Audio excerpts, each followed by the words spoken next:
BNP পুলিশের পক্ষ থেকে কিছু করেনি, তারা কিচ্ছু না, নাথিং। আমাদের নিতে পর্যন্ত একটা হেল্প করতে আসে নাই। মাজারের দিক দিয়ে ওদিক দিয়ে ওরা ভেঙে গেছে। So police did nothing.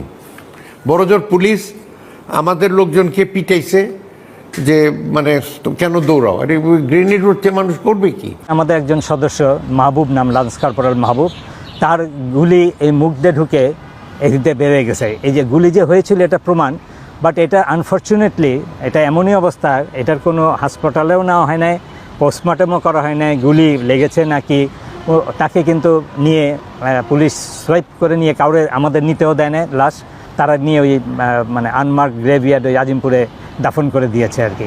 ওদের যে যাওয়াটার জন্য কিন্তু একটা মাইক্রোবাস সঙ্গে সঙ্গে চলে আসলো, মাইক্রোবাস দরজা খুলে গেলো, সেই করে ঢুকে গেল মাইক্রোবাস, অ্যাম্বুলেন্স টাইপ মাইক্রোবাস, যেটা আমি ঠিক অ্যাম্বুলেন্স কিনা তখন তো ধোয়ার মধ্যে তো দেখা যাচ্ছিল না।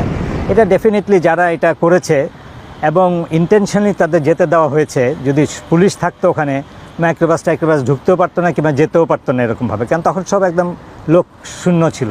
পুলিশ এখানে মোটামুটি ইনঅ্যাক্টিভ ছিল, বরং ভিকটিমসের উপর যাতে নিরাপদে হাসপাতাল না সে ব্যাপারে তারা ওই কাঁদুনি গ্যাস মারছে, এই কাঁদুনি গ্যাস মারছে। আর তখন তো আপনার ঢাকা মেডিকেল কলেজে কোনো রুগী ভর্তি দেওয়া যায়, কিছু বঙ্গবন্ধুতে নেওয়া হয়েছিল, প্রাইভেটে নেওয়া হয়েছিল, তারপর একটা কোন হাসপাতাল, সে হাসপাতালে আমাদের প্রাইভেট হাসপাতাল, ওইখানে নেওয়া হয়েছে।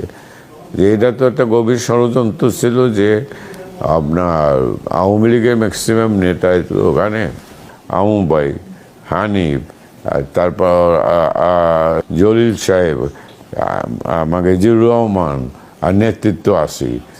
এদের উদ্দেশ্য হচ্ছে গ্যান্ডারের আওয়ামী লীগ সিনিয়র নেতারা যদি মারা যায় তাহলে ওনারা দেশের জামাতকে নিয়ে দেশ শাসন করবে।